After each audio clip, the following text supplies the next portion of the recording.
What's up, everybody? It's Stan Grubb for Corner to Corner Wrestling Radio and the Beyond Ringside Radio Network. Hey, join us every Sunday night at 9 p.m. Eastern Standard Time as the triple threat of wrestling radio goes live every week, giving you their thoughts and opinions on the world of professional wrestling. Myself, Brian, and Rob, all live, all here for you. And as my good friend Rob would say, from corner to corner and pillar to post, we bring it to you every week at 9 p.m. Eastern Time. BeyondRingside.com and ProWrestlingRadio.net.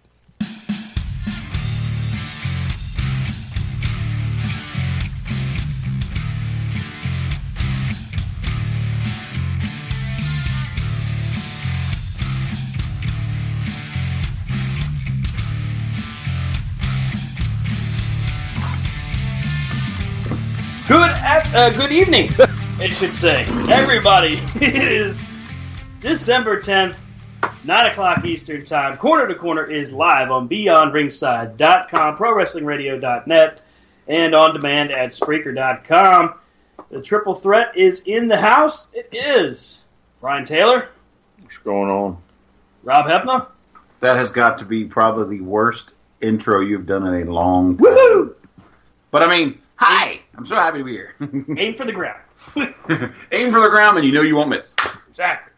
And I'm Stan Grubb, and we are, of course, live right here, all for 2 hours of entertaining wrestling talk for everybody in the wrestling stratosphere. Or something like that. I don't know. Yes, we're here. It's going to be awesome. Yes. We've got a lot to talk about. Yes. Ring of Honor. Exactly. WWE. Yes. Somebody can figure out, Google something about Impact or whatever, so we can figure that out. We're going to talk about UCW a little bit. UCW. And anything else that floats our boat or tickles our fancy. So, all right. We're going to do news, opinion, of course, like we always do. Let's talk about the thing that came out, I guess this was the first thing this morning. You know, I don't know what kind of perspective to take on this, so I'll just read out the news as it's in from ProWrestling.net. WWE wrestler Rich Swann was arrested early Sunday morning and charged with battery as well as kidnapping and false imprisonment in Gainesville, Florida.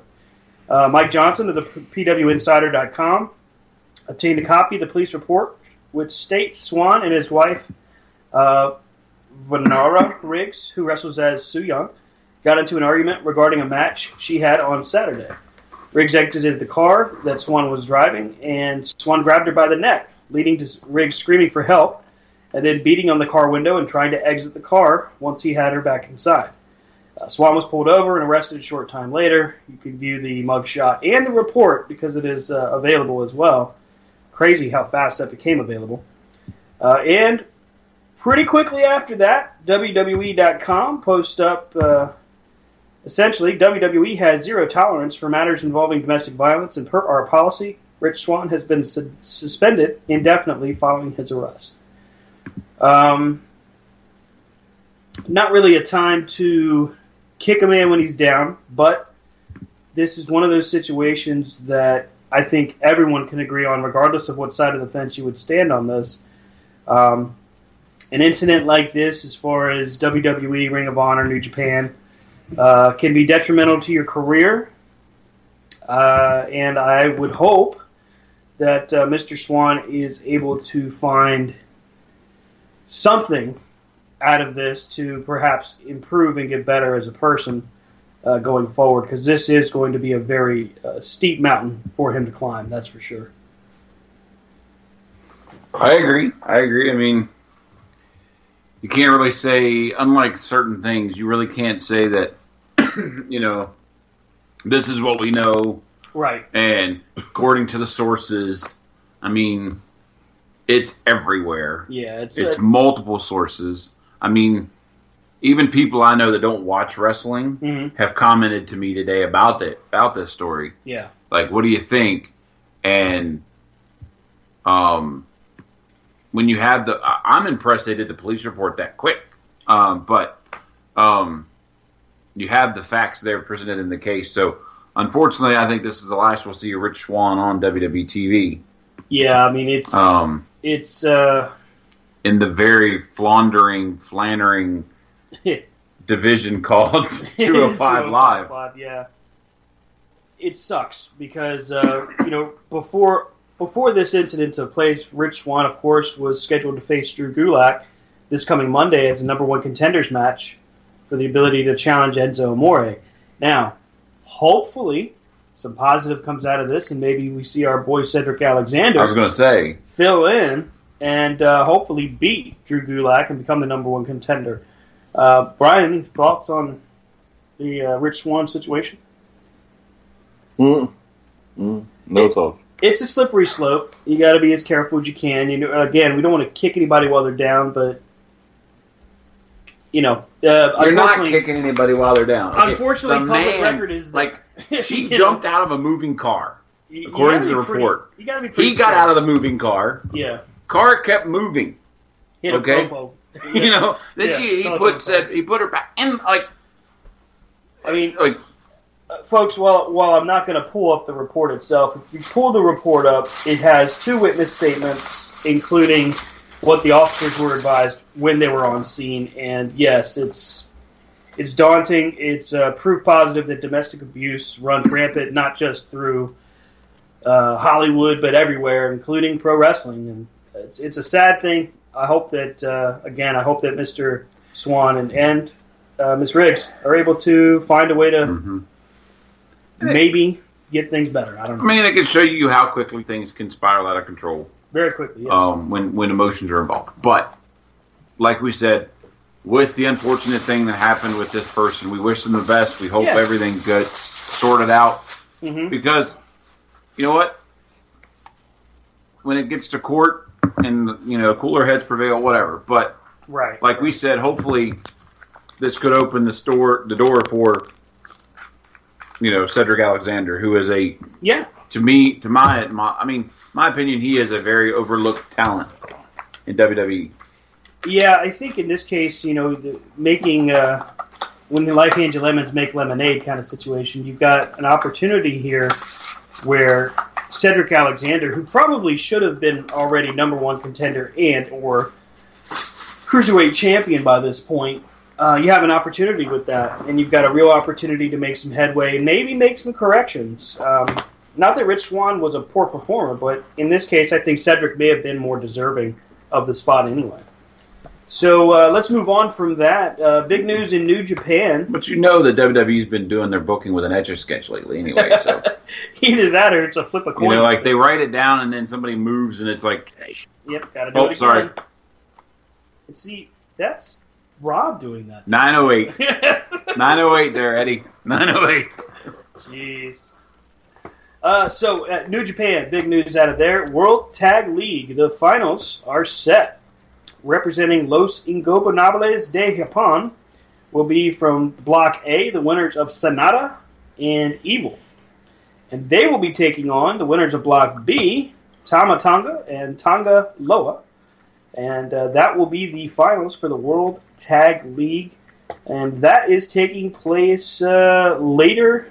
I guess it's going to be early Monday morning. Our time? That would be like early. Like 3 a.m., something like that, yeah. I think it's 2, but yeah, 2, 3, what's the difference? But it is going to be available through New Japan World, so don't forget, go to njpwworld.com. I believe we've broken it down many times, but $8.99 per month is what it breaks down to. Great opportunity to see some awesome tag team action. I believe, while you're talking New Japan, they've made the statements that either part or all of Wrestle Kingdom 13 will be live, broadcast live. Oh, that's right. They're going to be broadcasting it, of course, through New Japan World, but also through Access. Right. Right, and that's big news because they are going to be broadcasting it live as it happens on free TV. So if you're not paying for New Japan World and you're not convinced, I don't know why you wouldn't be, but if you're not, there's your opportunity. You get Access TV. January 4th, correct? I think it's January 4th every year. I think I might have to be somewhere where they have Access TV. You going to get up at 2 o'clock in the morning to watch a pay-per-view? If I can find somebody got Access TV, I might just have to knock on their door. Come on over to my house. Well, we're going to Eddie's. Party at Eddie's. I don't know if I can handle another road trip. Woo!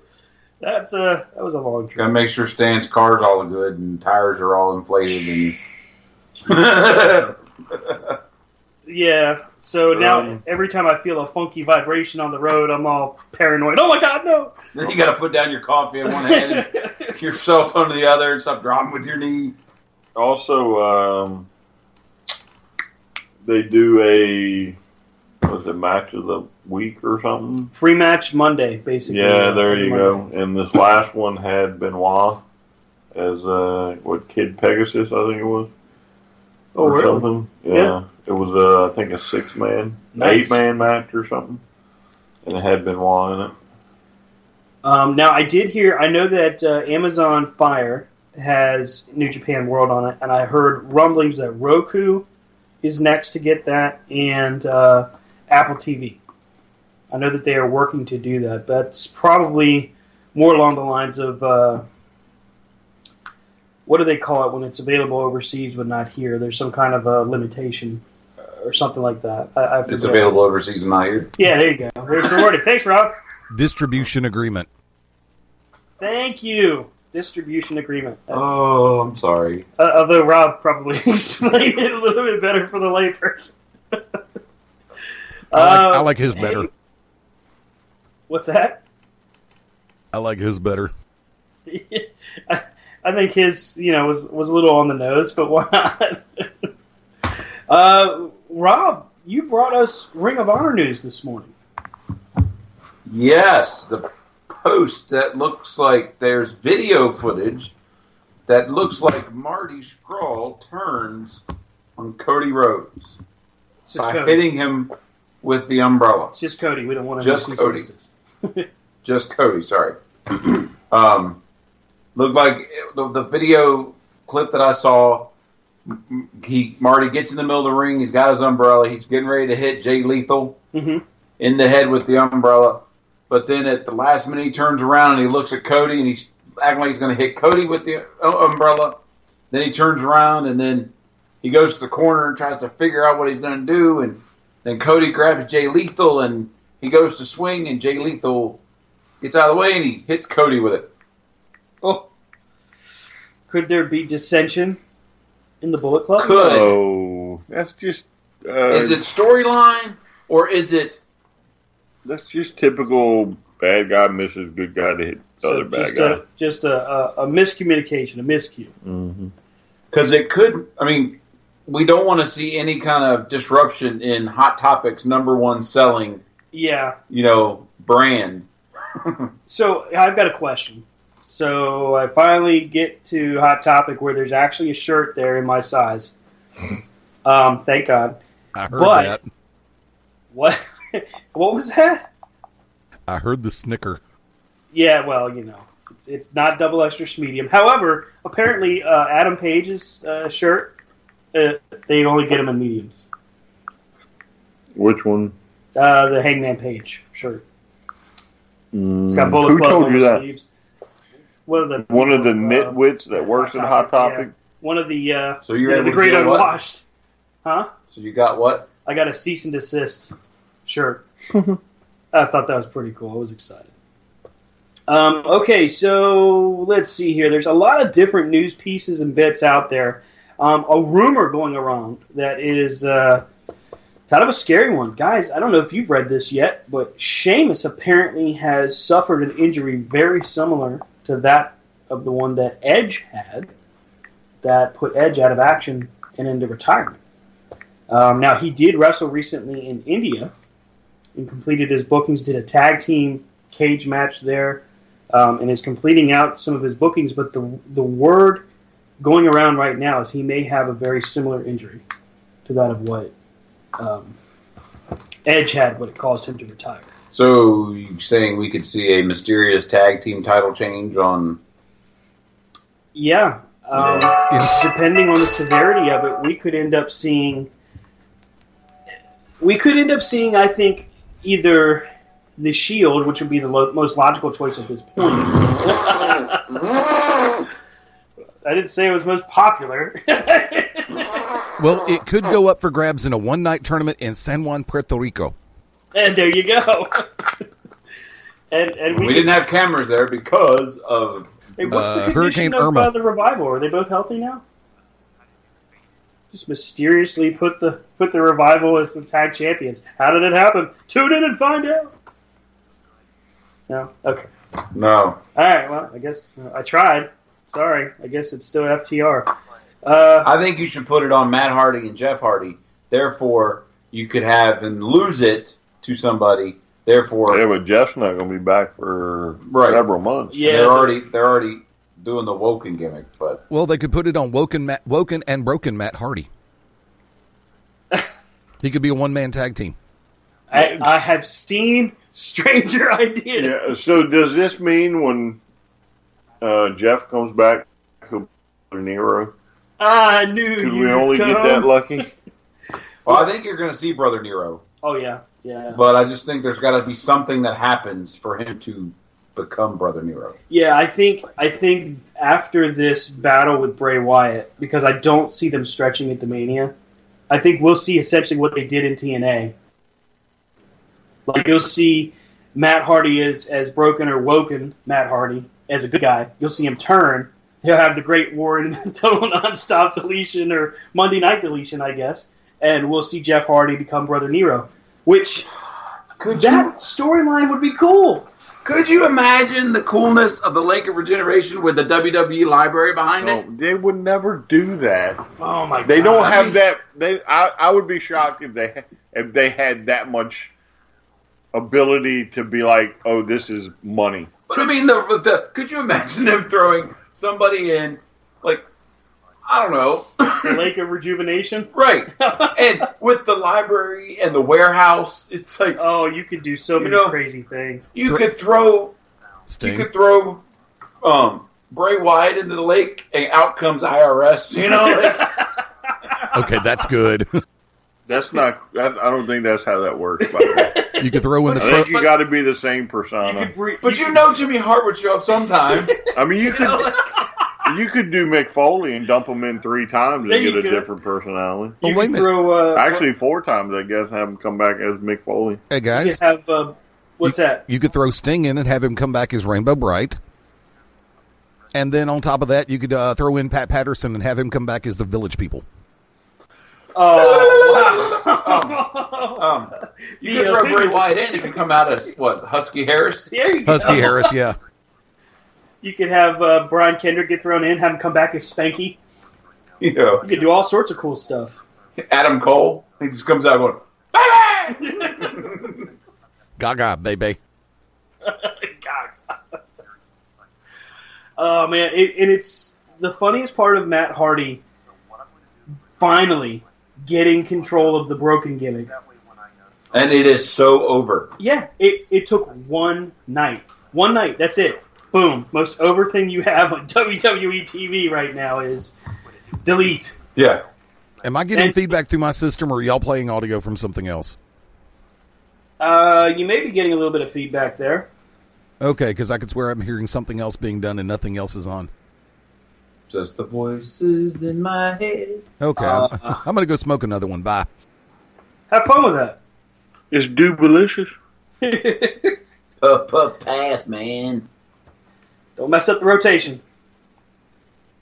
I'm sorry, I didn't mean to jump ahead. I think we jumped totally to Matt Hardy and Well, that's all right. I mean, Yeah, we got plenty of stuff to cover. I mean, if you haven't had enough of Matt Hardy, you could have gone to YouTube today because WWE put up a video of Matt Hardy laughing for 10 hours straight. Oh, yeah, but did they do it, or did Matt Hardy be like, watch these suckers eat this up? Let me go to YouTube real quick. I want to see what the stats are Yeah. on this video.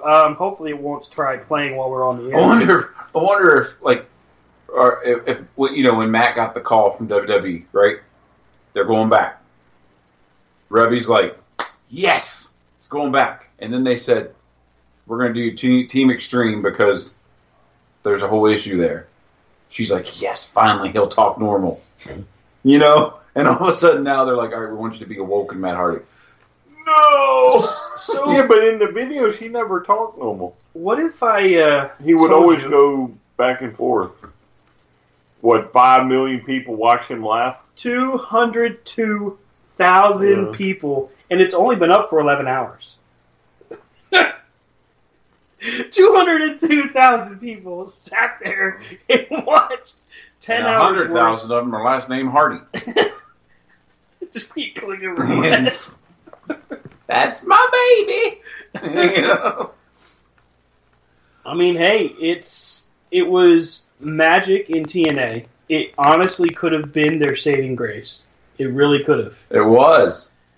Yeah, I mean, it was. It had an opportunity to go even further, and they blew it. And it broke the fourth wall down. I mean, not Yes. just that, but the WWE copied them. Mm-hmm. Legitimately ripped them off. Right, with the Wyatt compound Yeah. against the New Day, The whole, Cowfield match. which was atrocious. That match was pretty awful. And it didn't make any sense because there wasn't an actual finish. But you Well, would they think. didn't know how to cut it like right, TNA the Hardys did. did, Yeah. Well, that was the thing. You had this high production crew that's doing the match. That's the problem with, I think, WWE television to a degree. It's so, like, here is the way we've done it. This is the way we'll do it every place. You know, every arena is the same thing, you know? As in... It's just structured so much. I just don't think they have thinkers. You know what I'm saying? Yeah. Now, by that I mean they have people that can, like, do the cookie cutter show, but they don't have the visionaries to be like, oh, let's try this. Because literally, they have not done anything original in quite a while. Well, it's like they find one graphics package and they're like, let's use it all the time. Yeah. We're going to plug this as much as possible. Well, it's like the pay-per-views. One of the things I always liked was the different entrances and stuff they did, the different setups they had for the pay-per-views. Yeah. And then it just became, oh, look, now it's Raw on Sunday. Yeah, exactly. You know? Yeah. Oh, look. Yeah. Oh, the only one I saw different was TLC where they hung the chairs, yeah. The chairs. And I'm sorry, there's only a certain way you can sell them chairs falling down on top, you know. Yeah. Braun just got to get down and brace himself because, like, you know they're coming. So, I mean, with the broken family, the woken Matt Hardy gimmick, I wonder how long it's going to be until we see Senor Benjamin. He's already called Senor Benjamin. And I know Did you not see the video? He sent a thing. He sent a text out. He tweet out going, "Senor Benjamin, get ready. Oh, get this and this and this ready. It's time to come." What about the stupid droid? I was just about to say I saw a teaser video of Vanguard 1 rebooting. Yeah. You hear the noise of it. You want to see a crowd rebooting? go Monday night? You just have Vanguard 1 fly from the back and just fly around. People will lose their minds. Well, but kind of getting back to what Brian was saying, he's right. I mean, there's not. You hear all the time about these guys that are excited to get hired on as creative for WWE, and they're so excited, and then all of a sudden it's just like the air gets out of the balloon, and there's no creative anything. It's just like a. Yeah. That's with everything. But to me though, it's who they hire. They're hiring these soap opera writers. Yeah, like straight out of Hollywood. Right. Who may or may not remember or even know, like, wrestling in the 80s when it was crazy. Right. It was fun. It was, every time you turned it on, there was something that glued you to the TV. Mm-hmm. Well, some of these guys may not even be fans at all. They may just be like, "Oh, I can write this. This is not." Well, that's the whole problem. Is you have these people that are writing for episodic television. Right. They're not writing wrestling television. Right. NXT is being written by wrestling television. Yes. Definitely. You've got that. The problem with WWE is you've got all these people they're writing for the down the road. Like the TV shows you see where they recap 6 months ago because, oh, wait a minute, we're finally going to put it all together. Mm-hmm. That's why before every pay-per-view you have to have that 8-hour kickoff show because it may have been 7 months before you last saw. Oh, well, look, we had to go 2 years ago to find out when Brock Lesnar last showed up on live television. Yeah. Now, let me, for the record, I don't need episodic television. I need good wrestling. Well, that's what I'm saying. That's the problem. And it's like they've lost the ability of promos. They've lost the ability of keeping storylines running. Yeah. You know, like when you had something good.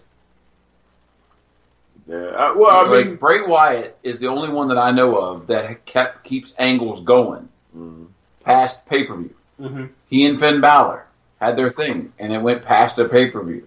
You know, like, look, the Shield came back together. Okay, so we're all supposed to forget about the 6 months of matches, how they hated each other and how they hated, Rollins, and now all of a sudden, we're all back, and now we're going to carry Roman Reigns jockstrap. Yeah. You know, it's like, wait a minute.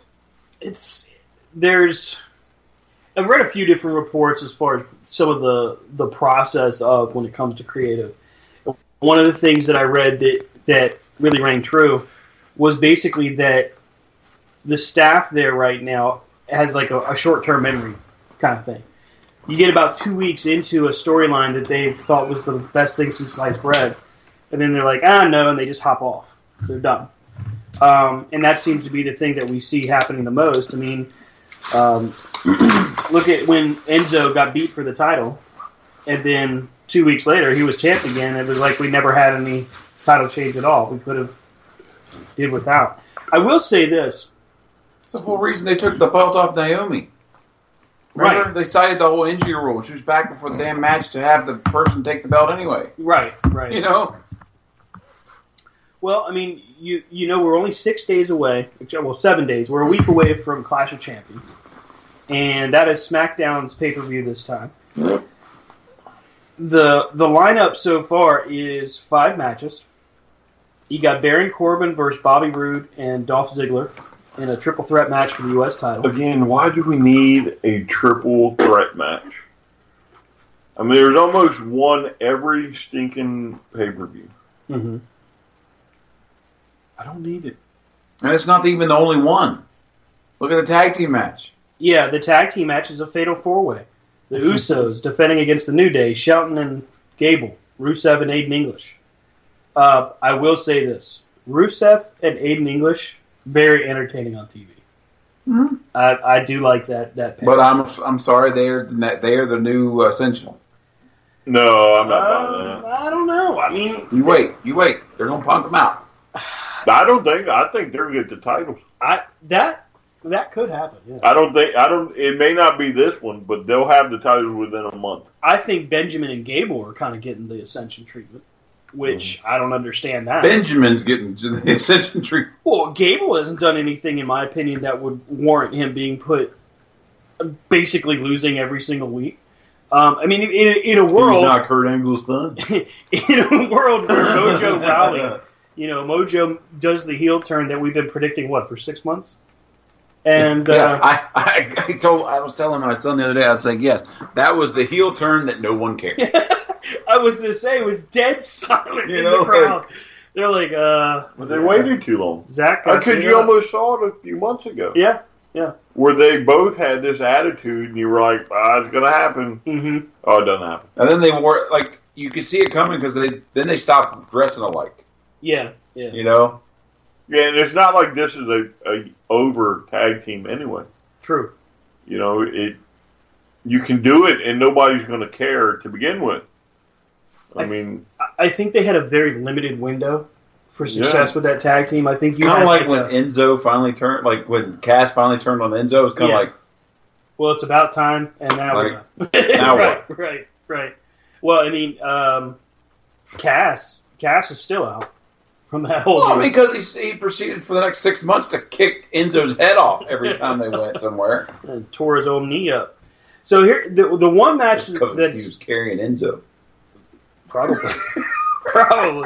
I don't know. He's kind of a light dude. I don't know if you'd really get hurt carrying that guy. So the one match that I'm kind of interested in seeing how this plays out: Randy Orton and Shinsuke Nakamura versus Kevin Owens and Sami Zayn, with Shane McMahon as a special guest referee. If Owens and Zayn lose, they will be fired. They won't. This is when Daniel Bryan will turn. Some folks are saying that they think this is when Shane turns.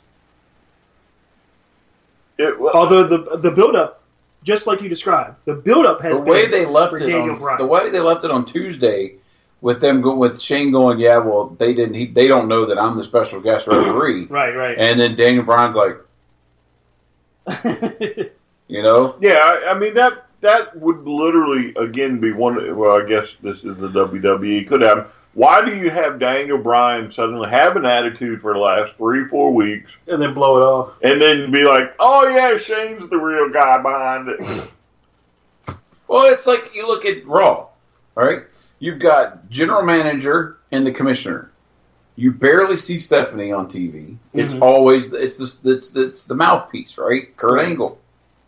Well, then it's totally opposite on SmackDown. It's like you have Daniel Bryan, the bona fide, person, and he doesn't get to make a damn decision. Like Shane's the one that's out in the ring. Shane's the one that I've got and granted, I know that Daniel Bryan's not cleared. I'm doing air quotes for those people watching on television, but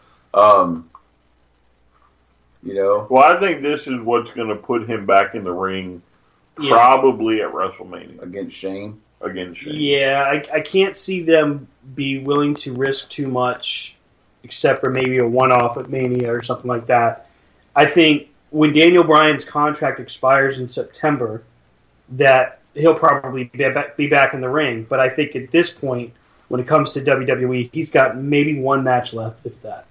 Or do you think they're going to pull that trigger? Well, if you've also noticed, or they did it with Angle. That's true. And Angle was screwed up. Yeah. Like on the Total Divas commercials, they're teasing Brie wanting to get back in the ring. So I mean, maybe this is their way, the WWE's way of seeing how's it going to work? How's it going to go? Because in this day and time with media, social media, and different things, it's not like it used to be where you could have somebody wrestling for 6 months on a house show and nobody know, before it debuts on the pay-per-view.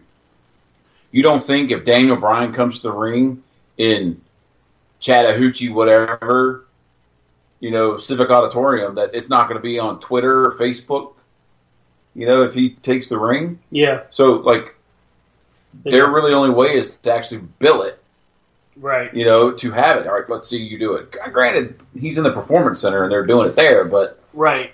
It's different when you have people there to just Well, and then you got so much control you can put when you're in the Performance Center. You can put on the headgear and everything to protect the noggin and keep them okay. Hey, we got to go ahead and take our first break of the evening. When we come back, we'll finish up our conversation here about Clash of Champions, and then we'll dive into the rest of the news of the week. So stick with us right here on BeyondRingside.com. Corner to Corner. We'll be right back.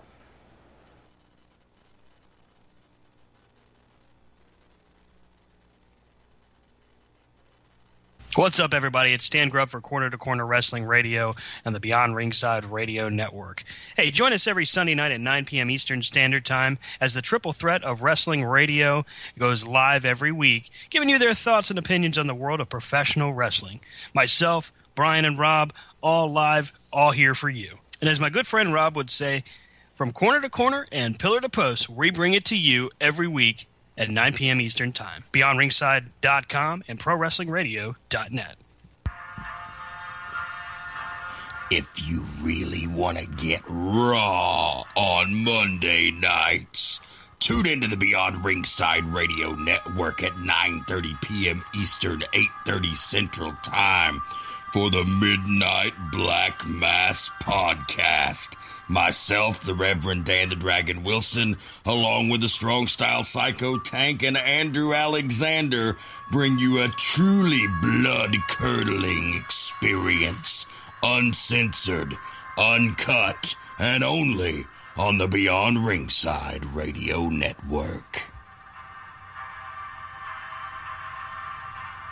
The To Be Determined Show, live every Wednesday night, 9 p.m. Central Standard Time on this very radio station, Beyond Ringside Radio Network, BeyondRingside.com, ProWrestlingRadio.net, as well as the Beyond Ringside Radio app. Join myself, the Oracle of Ominous, the Architect of Intellect, the Wicked Nemesis, and my producer extraordinaire, Fast Eddie Lane.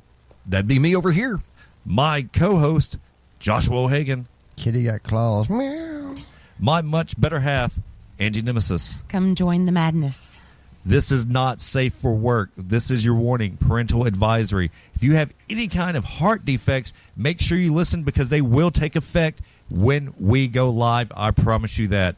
For everything outside of wrestling and a little bit of wrestling and hardcore to the bone, we are the To Be Determined Show.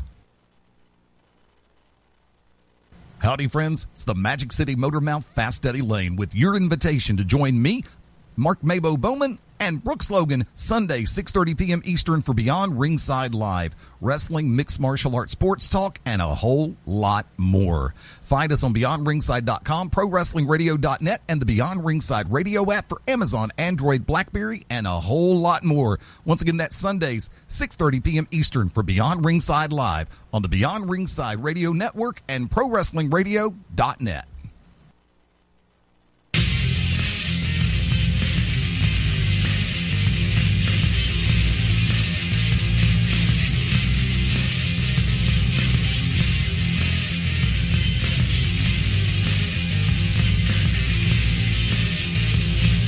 Welcome back, everybody, to Corner to Corner Wrestling Radio right here on BeyondRingside.com. Triple Threat is complete as we are talking about Clash of Champions, which is next week, believe it or not. Kind of crazy to think about that. I think the build-up for Clash of Champions could have been done a little bit better, especially since we've only got five matches on the card. Has there even been a build-up? I don't know. Really? I don't know. Not really. So when we went off just to a break here, we were talking about Shinsuke and Randy Orton against Owens and Zayn with Shane as the special referee. I think we're on agreement that we're figuring that Daniel Bryan is who should turn, but I guess there's the possibility it's Shane because it's a McMahon. It makes no sense. Well, that's why it would happen, because it's WWE and they make no sense. Tag title match, Fatal 4-Way, we talked about that one. The women's championship match, Charlotte and Natalya in a lumberjack match. Now, the thing that has gotten more play than the actual title match is Ruby Riot's group, which, what is it called? The Riot Squad? That might be. But that group has gotten all of the attention. It's the Riot storyline. Whereas Natalya and Charlotte have really taken a back seat. Which is kind of a shame, because this should be a good matchup between the two. Oh, yeah, right. But they're part of the lumberjack match. Yeah. Like, why not put them in a separate match? You know what I mean? Well, I mean, you've got enough women now where you could have a 6-woman tag match. Because put them in a match with Tamina and Lana. You don't even have to put Lana in there. You could put some other. You Naomi. could put Tamina, Naomi, and Becky. Bam. And all you would have had to do to make sure Tamina played nice with the other two was have them jump Tamina. Right. A simple little 1-minute skit would have made sense, and you could have the 6-man match. So with the Riot Squad, with Ruby Riot, with Liv Morgan, and Sarah Logan, are these 3 women ready for primetime? Or is this too soon? Well, I don't understand really the. Are they ready for prime time? They're not rookies. Mm-hmm. They've been in NXT for quite a while. It's not like they're having the spotlight on them to a certain point.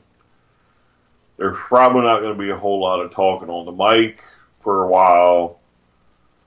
So as long as they can wrestle better than Lana and Carmella, they're ready. Right. You know, because I would imagine those are your 2 lowest on that show. Those would be, if you ranked them, would be your lowest 2. Well, Carmella is another one you can put right in there. Yep. You know, like, again, missed opportunity. Right. Well, and that's why it bothers me, because now you've got a title match which should be great all by itself. You don't even have to make it a lumberjack match. Just Natalya and Charlotte going at it should be perfect. But then you do a six-woman tag match, which is also a good possibility of being a good match depending on how they interact with each other. And then we get to the main event, which is Jinder Mahal getting his rematch against AJ Styles. Now, Jinder lost to Triple H yesterday in his matchup. A lot of people are on social media posting that Triple H buries him. I'm going to put it this way. You don't go to a person's quote-unquote home country and then talk about how good he is and how you've got respect for him and all of that, and then do the Punjabi dance, ceremonial dance, if you're not putting the guy over in a big, big way. Honestly, that kind of a move kind of makes me wonder if they're going to turn Jinder, or try to turn Jinder face. Well, I also think that they're seeing, because they had the big thing like a few months ago. They were going to do the WWE India division. Mm-hmm. Well, I also think they're seeing that it's not going to be sustainable, right, to do an India division. The fan base, and that's what I've been reading, is that they're seeing that it's just not. Mm-hmm. The wind is leaving the sails. But if you base your India division on Jinder Mahal as the poster child, it's not going to work. I mean, his mic skills are par at best. He's got a good look. He knows how to wrestle. But it's almost like there's no charisma to this dude. Yeah, there's not there's no hook. Yeah. Nothing that really gets you involved. And again, this is, Jinder is no different than what they did in the 60s, 70s, and 80s with an ethnic character. But I just don't think, you could make him the poster child of WWE India and expected to. I think that's the problem, is they were, and then the country's like, no. Well, I think with what we're seeing is that they want to break into those market areas. They know that there's a huge opportunity to make money in India, but I mean, hey, you want to make money? Start putting on a better product. Fair point. Make money. Yeah, I mean, the truth of the matter is, to those that are saying that he's getting buried because he was beaten in his own hometown, the guy's Canadian. Right. Well, he's not even from there. How did Roman Reigns fare against Triple H? Because they just had a match too. Triple H beat him. Oh, looky there. No. Sorry. Triple H did not beat him. Roman Reigns beat him. My bad. But it's Roman Reigns. I mean, they're going to put the guy who's in charge of the yard or whatever, the big dog. I don't know if I get a kick more out of the reaction. Well, did you see the next Slam Crate? You're going to get your wish. No, I haven't. Yeah. What's in the next Slam Crate? Is it Roman Reigns? The T-shirt is Roman Reigns. Woohoo! Another Roman Reigns shirt. Another shirt that I've got to make a size for somebody else in my family because I won't wear it. So the one he's got now, the blue, what is it, blue and white, is that like with him doing the Superman punch? Yeah. Oh yeah, but it's just like him up in the air. Mm-hmm. It's got that, and then it's got like airplanes flying, and then it's like what? The big dog's yard or something.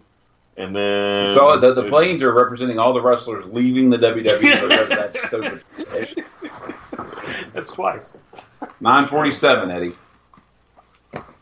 But again, does the WWE not like pay attention to their fans? You give them the IC title, and look, they're just clamoring for him again. Right. He can do no wrong as the IC champ.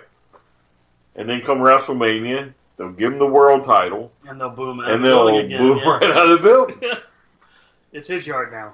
That'll be his. They're eating out of the palms of my hand. Right. Huh? I mean, come on now. You have a great opportunity with Samoa Joe. Yes. And just to let turn Samoa Joe loose on Roman Reigns and get the match you wanted. Give Samoa Joe some cred. Yeah.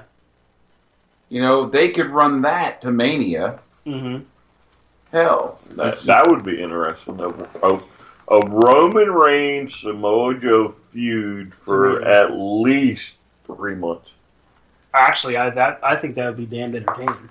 Yeah. Now, I'm assuming Roman will probably win the Rumble, and that's how he'll get the title shot. God, I hope not. I don't. Brock may not even be back till WrestleMania the way his schedule Brock's is. got stuff to do. Well, the Elimination Chamber pay-per-view's in February, and last read I saw was that he was not going to be there. Last year, he was at that pay-per-view because it started the build-up to Mania for him.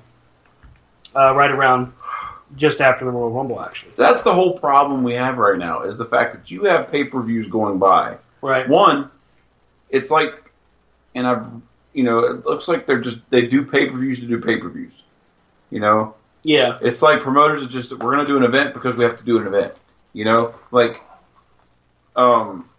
instead of building up and skipping them or doing whatever, it's like, you know, I mean, because, like, look, you all made the comment. A Night of Champions or Clash of Champions, whatever it's called. Like, it's like all of a sudden we have another pay-per-view. Yeah. It's like nobody talked, and all of a sudden, bang! Yeah, but to me, though, they, like, for SmackDown, they alternate who they build up for the pay-per-view. And then the next pay-per-view, they'll pick other people to build. And it's just so weird, crazy, stupid, idiotic, you know, kind of build. Certain people that should be getting built don't get built. Others that don't deserve it get pushed. And sometimes they alternate for some reason. Like Randy Orton. Shinsuke Nakamura versus who? Owens and Zayn. Oh, you would think you'd build that, Yeah. right? They don't build that, but who did Randy face last time? Wasn't it Rusev? Yeah, but we built that. Yeah. And then what happens? Rusev gets jobbed out. Summarily jobbed out. Right. But we built that. For But 2 now- months. yes. Because they had the flag match. Right, but now we're taking... That was John Cena, sorry. Now we can't put... Nope. Randy's had too much exposure. Let's pull it all back. Let's give it to somebody else this month. And then next month, they'll be right back to Randy Orton. It's crazy. And then it's like, they built the whole, like, it'll be Randy Orton and a partner of his choosing. And then Shinsuke runs down. Oh, that's who we choose. You know, like... So, what for that one,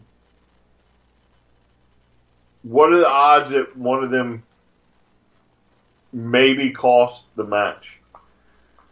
I think that what we will probably see is Randy Orton will somehow lose the match. He will blame Shinsuke, and we'll see a feud between Shinsuke and Randy Orton.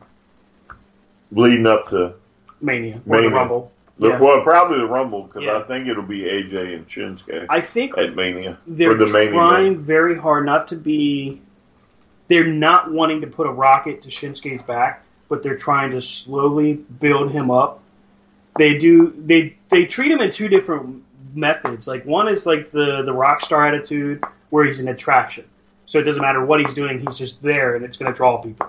But now, with what I'm seeing and how they're slowly positioning him, it just seems like what they're going to do, and we may get the dream match that we want. We may actually get to see AJ Styles and Shinsuke Nakamura at WrestleMania for the WWE title, which I think would be tremendous. Oh, I think it's already penciled. If there's a match that could possibly rival what we all expect Jericho and Omega to do, that might be it. Unless, of course, Okada and Omega decide, let's have another one, because we can do 6 stars this time. I don't think those guys could do any wrong, but... I keep going, I'll try to remember. But we also talking about the company that had the chance to have Hogan versus Flair first and stop that. So, I mean... Yeah, their stupidity goes back decades. Well, I never understood that. you've got a guy like Ric Flair who can finally be the Lex Luthor to your Superman, who can finally stretch a feud for years with Hogan. And Hogan apparently in 1990 and 91 is like, not really. No, but you got to remember, though. You got to remember, we all know Flair out-wrestles Hogan. We all know Flair out-talks Hogan. Right. We all know Flair walks away from that feud winning. The problem is how much damage would have been done to Hulk Hogan, the WWE's poster child. Yes. For the guy from down south, down there, to come up north and destroy him. I think, according on the 30 for 30, though, according to Hogan, it wasn't Hogan's idea to squash it. Right. Well, there's no doubt he put the bug in him to keep himself elevated. Oh yeah, I think Hogan at the time was probably like, I don't know about this Flair guy. Right. And again, their relationship. Yeah. Stop texting him, Eddie. You're making me feel bad. Their relationship may have kind of started at that point. Yeah. But there's no doubt that it probably didn't even get to we can cordially talk until Impact. Well, but by the time they had Hogan versus Flair, it was in WCW. Yeah. And by that point, nobody cared. Well, it's not that nobody cared. It's that neither one of them were at the prime they were a few years before. Yeah, but it's the whole circumstance behind it. You know what I'm saying? I think with Flair, it was because when Flair gets to WWF, and these are the conversations I love having the most. When Flair gets to WWF, Vince is sold on him pretty well right away. Puts him on TV, puts the NWA World Championship on TV, calls it the real world title, allows this stuff to happen until finally he's forced to basically put a kibosh on it because the NWA and WCW at the time had filed suit. But it was then that you start thinking, man, maybe we could finally have that feud that PWI and all the other magazines talked about, and then seemingly the plug gets pulled. Now, and a lot of folks would say that it's more Vince's viewpoint of if he wasn't made here, he doesn't matter. But, I mean, I don't know. There's different things you can take from that. With because I always thought Vince was sold on Flair. With Flair, all right, unlike any other person you ever take and put up there coming from somewhere, there is no denying. You cannot say, well, if he didn't make it here. Right. You know? Because he was over from day one when he got in the door. Well, not just that, yeah, but I'm not talking over. He is the 16-time, the recognized greatest champion in the world, still wrestling in his prime. Mm-hmm. So that whole, it would have been poppycock for Gorilla Monsoon to be like, well, he's never been WWF champion. He doesn't mean jack squat around here. That would have been pure poppycock because, again, he simply would have shown it. They put credibility to Flair right away. I mean, they put him over Piper. They put him over Tito. They put him over everybody they could put him over. Did you say Tito? Yeah. He was a mainstay at the time. If they wanted to... Rod doesn't agree. You don't agree? I don't agree either. Okay. So you don't think Tito was kind of a flag bearer then? Tito... Not at that point. Yeah, Tito would have been a mid-card at best. Oh, yeah, I'm not saying that he was like a main event. That's Tito post-Strikeforce. That's Tito post-Can-Am Connection. That's Tito that's Tito pre-El Matador. Right. Yeah, that should have been a gimme. Okay.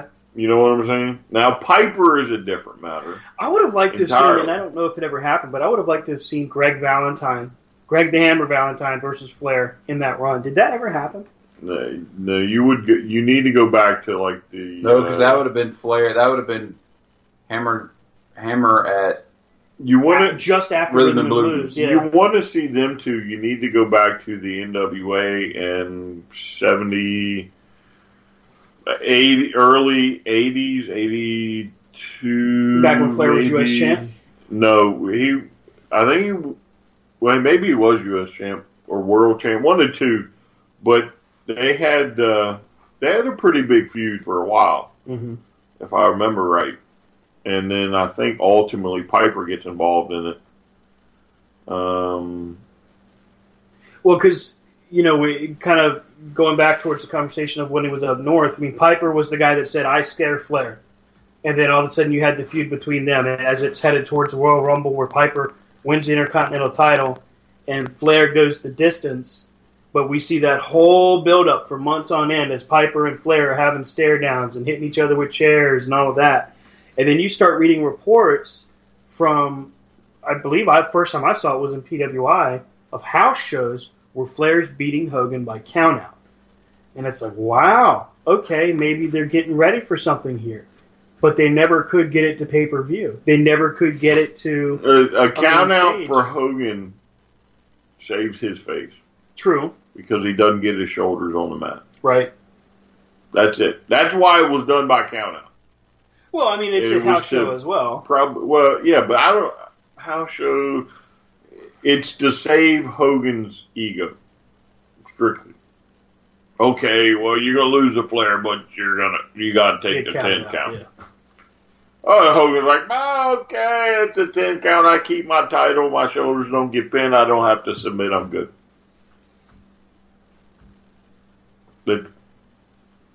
That easy. Would Hogan have fared? Let's say the roles are reversed. Flair's in WCW. He's at the top of the mountain there, which is where he was when that switch happened. Hogan goes south instead. Hogan loses to Warrior, takes Vince's advice, takes time off, and instead of renewing his contract like he did in late 90, early 91, he goes down to NWA, and now Hulk Hogan is in World Championship Wrestling at the time where Sting, Lex Luger, Barry Windham. We're not even getting to Flair yet. Yeah. So you're saying Flair doesn't go up north? No, Hogan goes south. Hogan goes south instead. With Dusty, I believe, was at the book because this is before Herd takes over. I think they would make an example of him. You think they would have beat the tar out of him? I think they would have made an example of him by, I mean, he would have eventually, because you bring that kind of personality in, he's gonna be in the main event eventually. But it's like, right. I think Dusty would have had enough sense to make that probably the biggest feud ever. I think you could have had them trading the belt back and forth for a good 2 years maybe, but you would have never seen like a guy like Sting break out. Well, no, that's not true because Sting was already breaking out before. Yeah, that's true. He was breaking out in the late. Could you imagine 80s. Sting versus Hogan at that time when both of them were at their most athletic? Yeah, that would have been really good. Or even Luger at that time. See, that was I've been watching a lot of the old Nitros, like from the first season, the first year. Hogan and Luger actually had a pretty respectable title match in 1995. And it really made me think, would Lex Luger have been able to keep up with that high rate of speed? Because Luger had come into his own against Flair. Did you just say Hogan and high rate are you saying that's what I'm sorry. You got me. So I'm saying, I'm like, Eddie, Same five moves has got different speeds now. But what I meant to say was, could Hogan have kept up? I'm sorry, you had me. I got all twisted around. Thanks, Eddie. Would Hogan have been able to keep up at that high rate once you get to? Luger had just broken off with his feud with Flair. He wins the title that summer after Flair leaves. So he doesn't win that title. Does Luger ever break that barrier? Eventually, yes.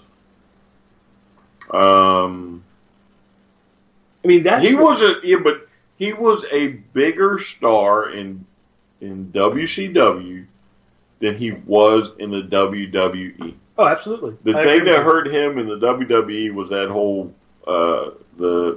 what do you call it? The bodybuilding stuff. I thought that hurt him, but I think when they turned him good, they had him slam Yokozuna. And they didn't get the title. Didn't get the title. That was his biggest kick right in the nuts.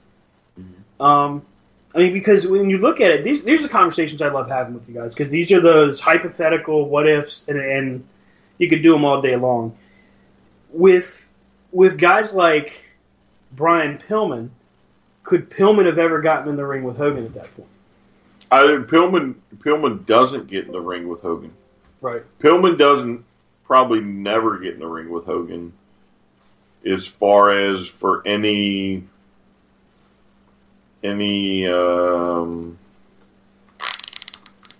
what's the word I'm looking for? For anything major. You know what I'm saying? Right. Would now maybe eventually he would, because Pillman, if done correctly, should have rocketed right to the top after Hollywood Blonde. True. Him and Austin. Right, but by then Austin, I think, was pretty much done in WCW after the Hollywood Blondes, or was he part of the Stud Stable? Short time after that. Short time. So let's go ahead and go to our top of the hour break. When we come back, we'll do a quick recap of what we've talked about so far. We'll do another hypothetical, and then when we close out, of course, we'll talk about January 13th, because we've got an upcoming show to talk about, so we'll go through that as well. So we'll take our next break here. We'll be right back on Corner to Corner here on BeyondRingside.com and ProWrestlingRadio.net.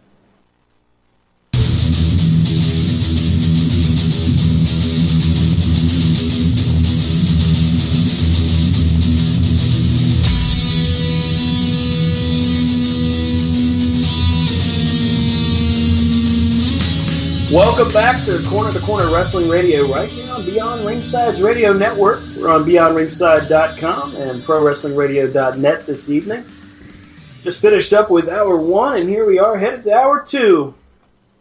When we first started this evening, we talked a little bit about some of the news of the week, talked about what happened with Rich Swann, we talked about the lead-up for Clash of Champions, which is next Sunday, and we were just having a great conversation, a hypothetical. What would have happened if Hogan went south instead of Flair going north? Now, I had another one in mind, and I thought we'd go ahead and go over this one. But it's a little bit easier. I don't think it'll be as long of a conversation. But I've often wondered this, because everybody knows that I'm a Shawn Michaels fan. And I was curious, we've never had this conversation that I can recall, but what would have happened if instead of Michaels throwing Jannetty through the barbershop window, if Jannetty did it to Michaels? Would Michaels have ever? That's loose? easy. I think you still have the same outcome. Do you? Jannetty doesn't have the nowhere near the personality that Michaels has. Yeah. And Michaels would have eventually risen to where he ended. You couldn't stop that. That was, the if he'd been thrown through the window, it would have just showed up on a highlight reel, right? On his volume, collection of matches. Oh, the greatest Shawn Michaels feud, right. Marty Jannetty. That was it. You couldn't have stopped him. There are just some people you can't stop. They just have it, and it clicks, and there's no stopping them. I think with Michaels, you had this guy that just had the innate ability to stand out, even if he wasn't really trying to stand out. Whether it was his mannerisms in the ring when he was younger, to as he got older, of course, more talented and more able to see how psychology translates. Rob, what do you think? Would Jannetty have had a better run, at least? No. I agree with you all. I mean, Jannetty just did not have the charisma. Mm-hmm. The charisma, if you will. I think you wouldn't have seen. I don't think Marty Jannetty would have gone straight down like he did. Right. But granted, Marty Jannetty personally had a lot to do with the reason he went down the way he did. Right. But I mean, I think it would have taken Shawn Michaels a little longer to get where he was, because he wouldn't have that immediate "I'm a bad guy." Right. But he would have gotten where he was eventually. I think Michaels in a face run might have been bigger than getting the Intercontinental title at that time. He could have been a challenger for the world title. I don't know that he would have won it, but I think he would not during that time, though. I mean, think about it. Michaels really was never a face after that moment until he retired. That's true. He really didn't. Well, I mean, he was up to about. He turned in 95, 96, and pretty much right back in 97. So, yeah. Maybe what was 95? What period was that? That's the New Generation period. So 95 is Diesel wins the world title from Bob Backlund in 8 seconds. But he never changed who he was. Right. That's true. His fans, character was the same. I mean, yes. And I think that's what Brian was trying to get to. Like, he stayed the same throughout it was just, people's reaction to him changed. I mean. Yeah. Yeah. Well, it's kind of like DX. They were bad guys, but they were so cheered. Good they were getting cheered. It's just like anything, I mean. But like your comment about him being a world title, I think he could have been a challenger, but I don't think he would have won it. I don't even think back in that day Vince would have let him even get in the door. Who, Jannetty? No, Michaels. Because you got to think that's still towards the tail end of Hogan and Warrior, yeah. The Vince's big guys. Yeah. Like you got to be a big guy, stature, to not, because I truly believe the only reason Shawn Michaels and Bret Hart got a shot at the world title is because everybody left. Well, I mean, you really can't argue with that, because Nash, Hall, Hogan, Savage, all your big guys gone at that point. Sid was nowhere to be found at that time, so he wasn't coming back. Glenn Jacobs was Isaac Yankem at that point, so he wasn't going to be Kane. And The Undertaker wasn't necessarily an unproven commodity, but it was still early in his run. So, and The Undertaker, at that point, The Undertaker wasn't the, he was the phenom, but he wasn't like what he is today. Yeah. I truly believe that The Undertaker never got a true push that they could have given him. When they brought him in and they had him as the unbeatable, I mean, he was the one that beat Hogan at Tuesday in Texas. Tombstoned him on a chair, and at that point, had anything like that ever happened to Hogan? No, I mean he beat Hogan. Yeah, he beat him. And then all of a sudden Hogan beat him back. I don't even know if Hogan beat him, but like. Yeah, he did. It was a crappy. I remember it. But you look at The Undertaker's world title reign. Mm-hmm. And for the phenom that has become The Undertaker, down the road, he should have a hell of a lot more world title reigns than he does. That is a good point. I mean, with Taker, you had a guy that was loyal the entire time, never once wavered during the Monday Night War, did absolutely, whether it was the Dead Man, the American Badass, the Biker, all of it. And then right on back down the line, as he came back and then eventually became the guy that we saw this past year against Roman Reigns, which, to Brian's point, as he's mentioned many times, I think he just shouldn't have performed that night. I mean, he shouldn't. But I don't know that his streak should have ever ended. I think he should have retired unbeaten. It should have been, but... Well, but... You never have the great video footage of that guy's face. Yeah, or the sheer joy when it was over. I mean, you're talking like for The Undertaker, right? Yeah. I mean, it's almost like Tom Brady and Bill Belichick. Right? They've been so successful. They've been world champions. After a point, they're just recognized as the best coach quarterback tandem. Right. You know what I'm saying? It doesn't matter if he has 100 of them. They're the best. The Undertaker's the same way.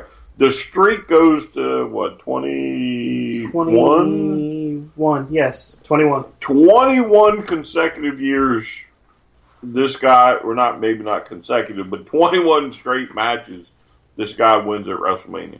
Yeah. So what if he loses? It doesn't affect anything. Nobody's ever going to hit 21. Well, I won't say never, but to accomplish that, so. 21 years or 21 matches at WrestleMania, that in itself is a feat. The loss is irrelevant to me. I mean, it's icing on the cake, but just to see that dude's face. But you know what I'm saying? To me, that win or lose at the last few, I don't think it matters. When it comes to a guy like The Undertaker, I think rewarding a guy like that and letting him go out on top, so to speak, I think it's of more benefit to you as a company for good business. Yeah, but he did go out. I mean, how many times have you been world champ?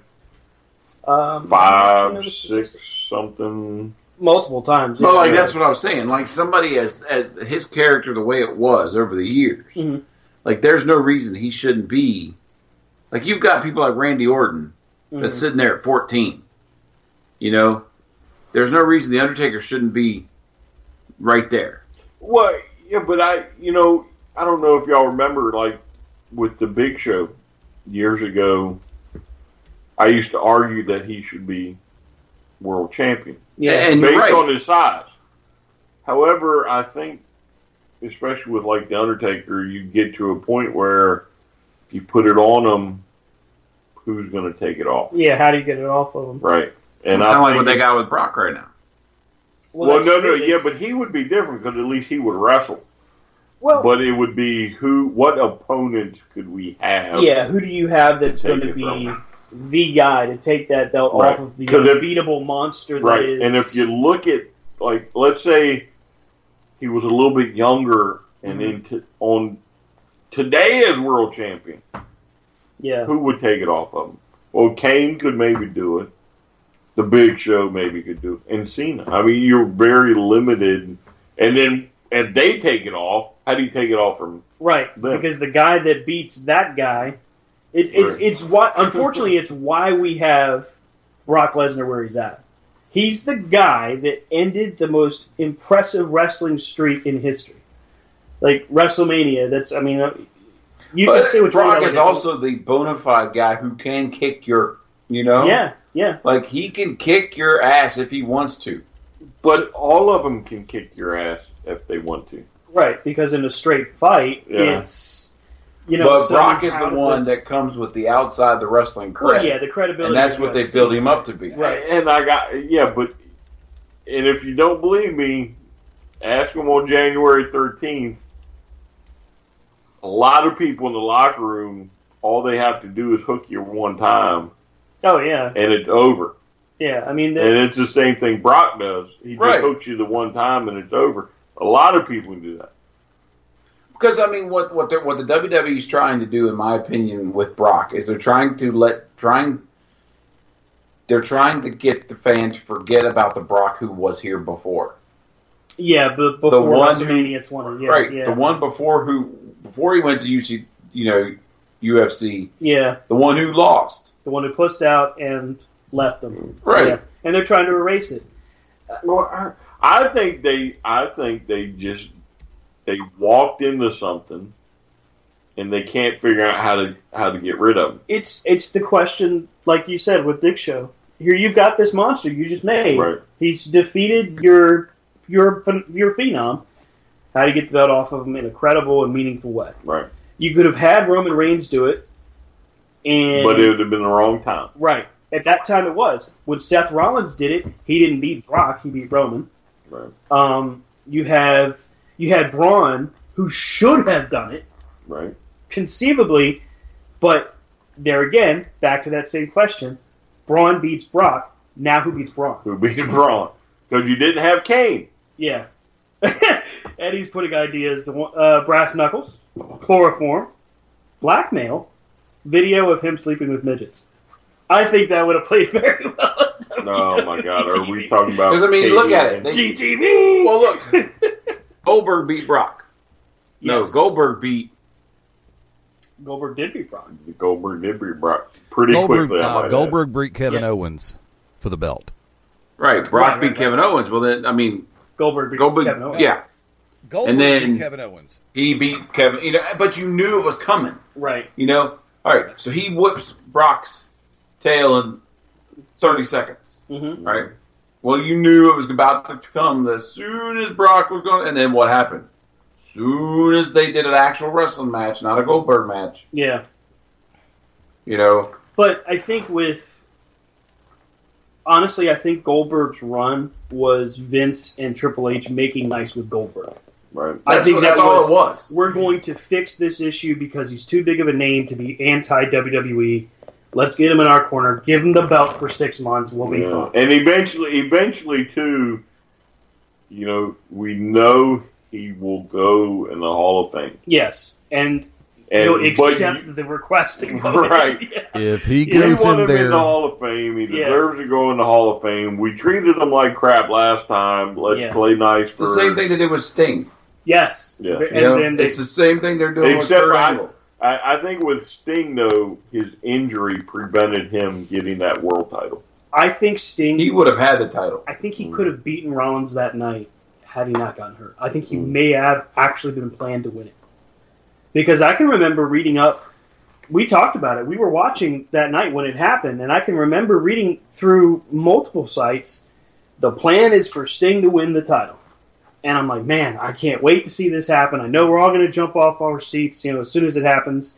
And it didn't because that buckle bomb that he took, it messed his back up, messed his neck up, and he could barely move. Mm-hmm. And I'm grateful that, he wasn't more severely injured, but at the same time. So let's kind of change gears here. So we've got a couple other things to talk about. We've got a little bit more time here. Ring of Honor, Final Battle pay-per-view is December 15th. And I've pulled up the card, and I am strongly considering perhaps watching this, maybe not Friday night, but somewhere along the way throughout this upcoming weekend, because this is a hell of a card. Grudge match, The Addiction, Christopher Daniels and Frankie Kazarian versus War Machine. That match in and of itself is going to be very, very good. Matt Taven takes on Will Ospreay. And then the 6-man tag championship, the Hung Bucks, taking on Flip Gordon, Dragon Lee, and Titan. Dragon Lee is tremendous. If you've seen him in New Japan, you already know. You got the television championship 4 corners matchup. Now, this is elimination style. Shane Taylor, Silas Young, Punishment Martinez, and Kenny King. Final Battle every year, by the way, is a great, great card. The Ring of Honor World Tag Championships, the Motor City Machine Guns, Alex Shelley and Chris Sabin defending against Best Friends, Trent Beretta and Chuck Taylor, Chucky T. Again, another tag team that if you follow New Japan at all, you know that Best Friends are tremendous. The IWGP Junior Heavyweight Champion, Marty Scurll, will be taking on Jay Lethal. It's a non-title matchup, but coming out of what we saw with Revolution Pro, where the Ring of Honor title was on the line. I'm curious because the main event at Final Battle is Ring of Honor World Champ, the American Nightmare Cody, defending against Dalton Castle. Now, I know that Cody signed a deal with Ring of Honor that's supposed to be long-term, at least 2 years, but Dalton Castle has been one of their mainstays. Help me out. 5 years? Maybe less? Maybe 4? 4. Yeah. I think it's about 4. Consistently, one of their top guys. Well, almost. I wouldn't say consistently. Well, remember that he really hasn't come in. He hasn't really started to get that big push Silas Young. Until Silas Young. Huh? Until Silas Young. The storyline with Silas Young. Yeah. So what's how many months ago was that? 6? Early 7? last year. early last year. Yeah, so... But also... I mean, that's when he really started to take off.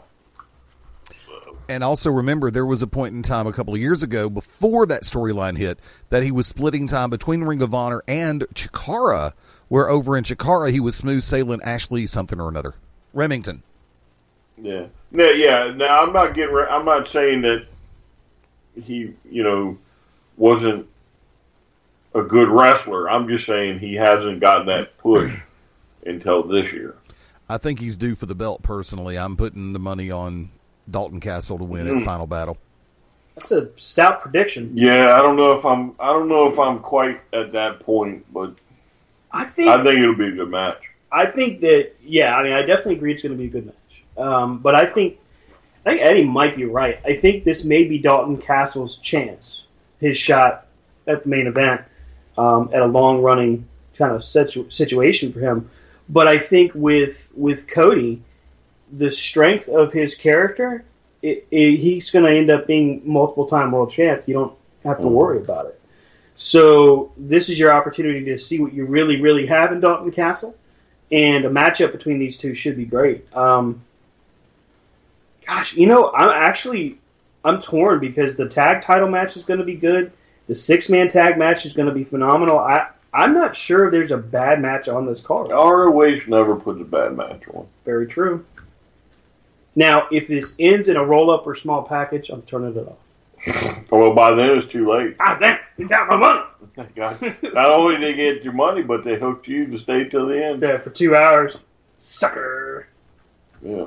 Super kick, small package. So, did we talk about it last time that Cody Rhodes and the Young Bucks are looking to fill a 10,000-seat arena for an event?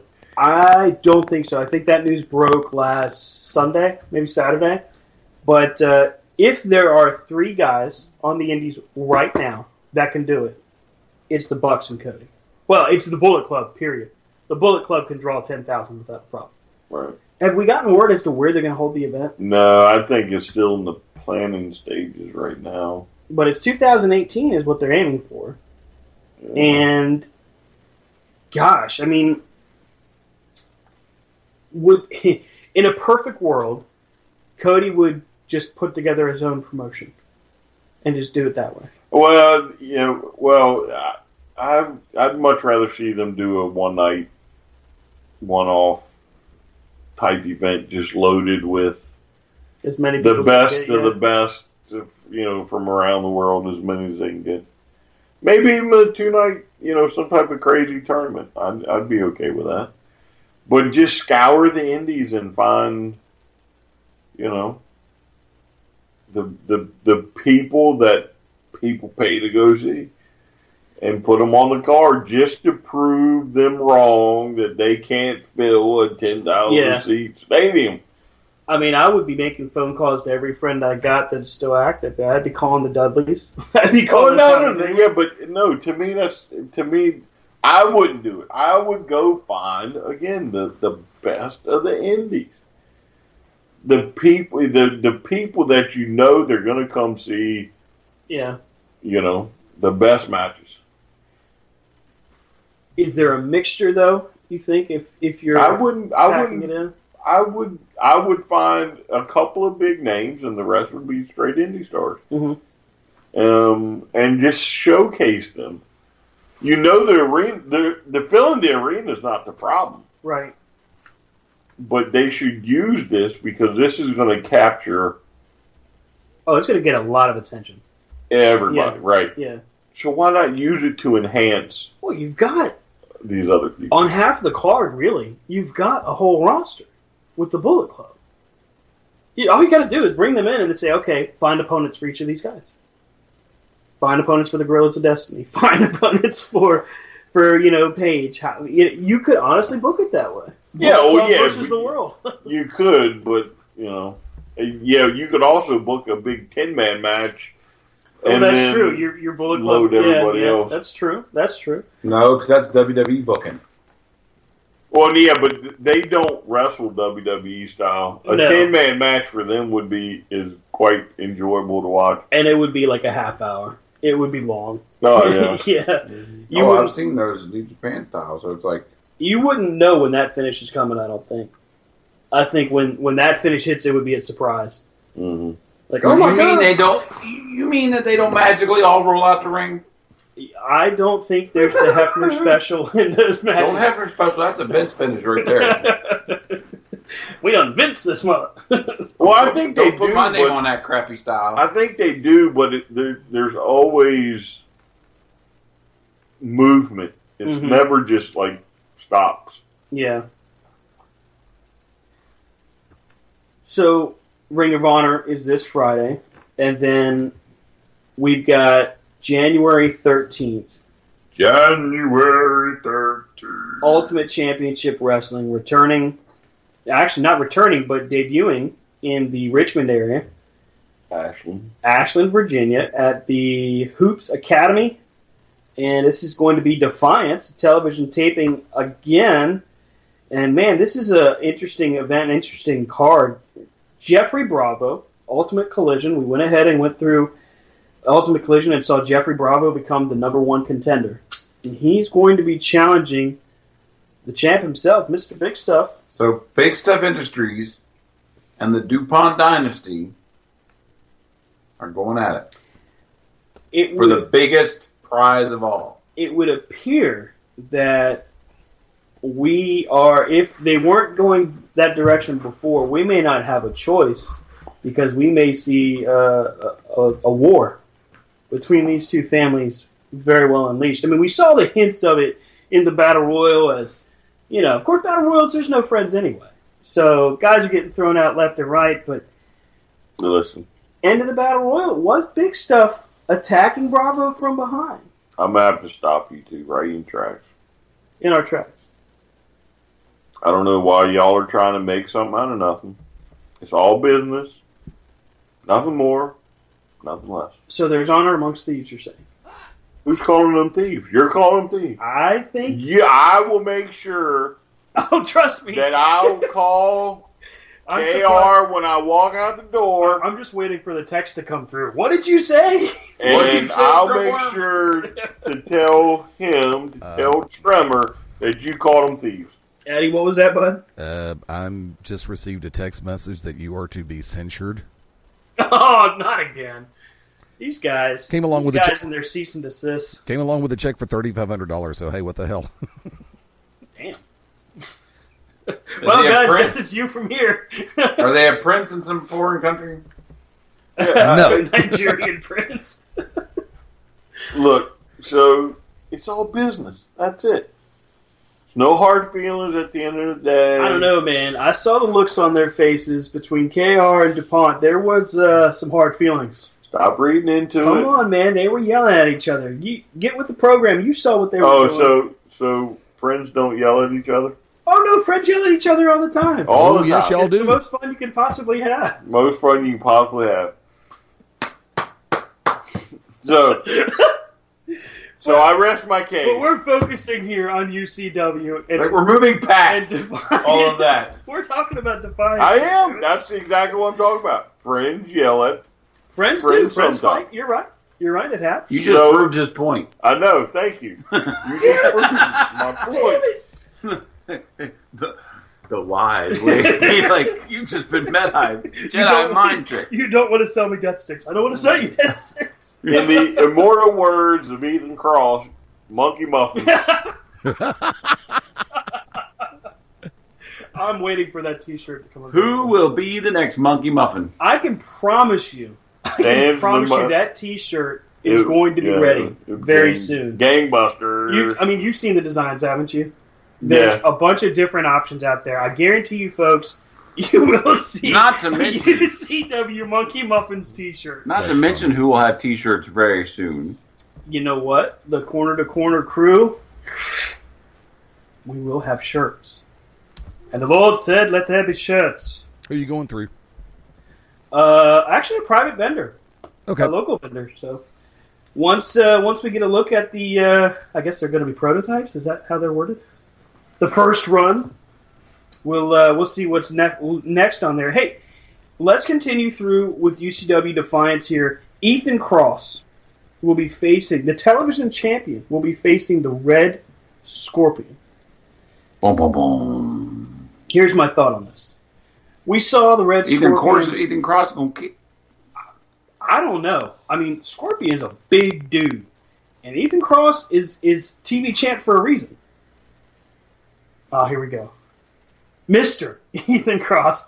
All he had to do was raise his finger. I understand. But here's the thing I'm wondering. Papa Stro and the Red Scorpion in Winchester were all over the place. That matchup ended. It surprised us, really, is what it did, because Papa Stro was able to choke him out. But once he came to, that fight kept going into the back. Then it gets to the Battle Royal, and they toss each other over the top, and they're fighting again to the back. How is Red Scorpion going to focus on possibly whether he wins the title or becomes a contender for this title? Because it hasn't been announced as a championship match, so this could be an opportunity for him to get in the rankings. But how's he going to focus with Papa Stro clearly right behind him? I mean, that's going to be an interesting question. Can the Red Scorpion overcome the suspicions at that part of what is Papa Stro going to do and beat Mr. Ethan Cross, the TV champ? This is why Ethan Cross doesn't want nothing to do with you. Trying to put doubt, cast shade on his skills. I'm not casting any shade. I am not throwing shade, sir. The Red Scorpion. You just threw shade saying that he wouldn't be. Actually, that he would. If anyone's gonna say I'm throwing shade, I would assume it's the Red Scorpion, because I basically just said, how's he going to be able to focus on the champ? No. You're never on Mr. told that Cross's Ethan Cross side. isn't. I'm never on Mr. Cross's side. Okay. You just said that the TV champ isn't secure enough to put the title on the line, which you said. Whoa, that's putting words in my mouth. That's not what I said. No, you said, well, the title's not, I don't know, and then. That's not what I said. I didn't say that. That would be what you said, sir. But let's not forget, the action doesn't stop there. No? Probably one of the funnest tag teams out there today. Easily. Very, very easily, yeah. The easily entertainable noise pollution. I like Cheap Thrills. I think Cheap Thrills is awesome. I was talking about noise pollution, the tag team champions. Well, here's the thing. The tag champs are defending against Cheap Thrills. Matt Sexcells and Jimmy Flame, who was this They are close, what? Rob, They are what? close. No. What is noise pollution doing? Defending. Right, the tag team exactly. championship. Exactly. But, I mean, Jimmy Flame was this close to being TV champ. Had it not been for that darned briefcase. I don't know what you're talking about. Didn't Jeep I was already there. go against them? Yeah. I was I've there, and never I witnessed- was closer to the action than you were, because the action was to my left. To his direct You were left, on that's my true. right, Yep, so I that's was true. one step closer, and I didn't see a briefcase. If I recall, I'd have to pull the audio, but if I recall, you claimed you had gotten some of Jimmy Flame's oil. Oh, that's right. The heat, the flaming oil. It was so hot. That's right. I remember. That's why I couldn't. The flames were burning too hot. Jimmy Flame. Are you going to send him your doctor bill? I'm going. I might. The eye doctor. I might have it show up in an eye patch. Jimmy Flame did what you did to me. You put my eyeball in the patch. It's like my plums. Down in my plums. Oh, no. I saw that stupid video and I couldn't stop. I was just dying. I started watching it. Down in my plums. Down in my fresh plums. plums. Fresh bulbous plums. Thank you, Will Ferrell. You are a comedic god. We just want to tell you that. So, I mean, clearly, Rob, Noise Pollution is your chosen team. You're picking them. They're to the defeat. champs. All right. They've taken on there, even when they were down to 1.5. Rob, let me stop you They there. still Let me stop. Just pump the brakes. There's no need for you to walk in there on January 13th and already be cross with the boss. Wait. How's he? He's back Because in he's the champs, but he's not backing the champ. Because he's trying to say that noise pollution beat Big Stuff Industries. Big Stuff Industries. But- However, let me point out. They did. Let me point out, it was not noise pollution. It was Relentless Rock. And at the time, the dastardly Jeffrey Bravo, who's now not quite so dastardly. I've never seen somebody backpedal and go in so many circles. So due to the circumstance Brian is sitting on a stool right now, just spinning around. Yeah, due to the circumstance of Jeffrey, at the time, dastardly Jeffrey Bravo, Like that kid in Saturday Night Live, like, himself. It is no longer the O'Reilly factor. It is now the Taylor factor. Because I've never heard such spin in my entire life. Hey, I'm just trying to call it straight. Noise pollution did not beat Big Stuff. Well, it does. Relentless Rock. It goes beat down in the Noise record Pollution. books. He didn't even get the pin. Jeffrey Bravo got the pin. It goes down in the record books. I'm just saying that Noise Pollution successfully retained their tag team champions. This is fake news. I don't. It's fake news. I'll check the record books. I don't think that's the way. I want to see the UCW rule book and record book. Oh, sorry. Well, I've seen the rule book.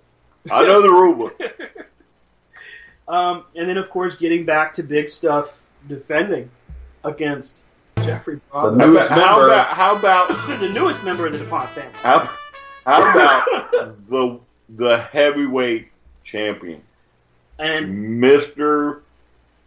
Big Stuff Bill Woody? And how about we do it right? Billy Woody, not UCW, Billy, Bill. He's an adult. Bill. Bill. Thank you. Mr. Bill? Oh, my goodness. Oh, my goodness. My messages are going off. Now, Jeffrey Bravo has gone on record calling Mr. Big Stuff actually Mr. Double Stuff Oreo. Now, that comes directly from Jeffrey Bravo.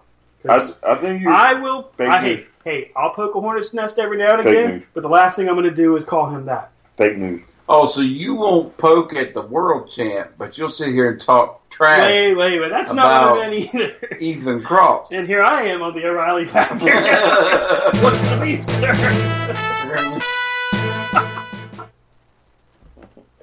This just in. UCW. Stan's heart rate went up, and so did his blood pressure. Oh, I promise you, first opportunity he gets, Brian will make sure that Mr. Ethan Cross puts his hand on my shoulder and whispers something to the effect of, "You're going down." Listen. It happens. Hey.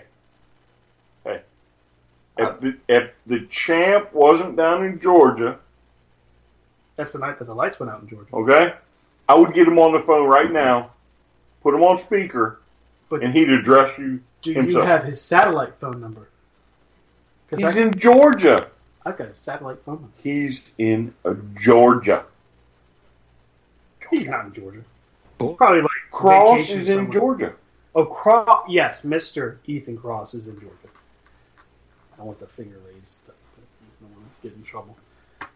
But anyway, that's Defiance, January 13th at 7:30 p.m. Eastern Time in the Richmond, Virginia area. It's actually going to be in Ashland at the Hoops About Academy. a half hour. Probably about a half hour. Yeah. So go to eventbrite.com. As the crow flies. Eventbrite.com, keyword UCW Defiance for your tickets.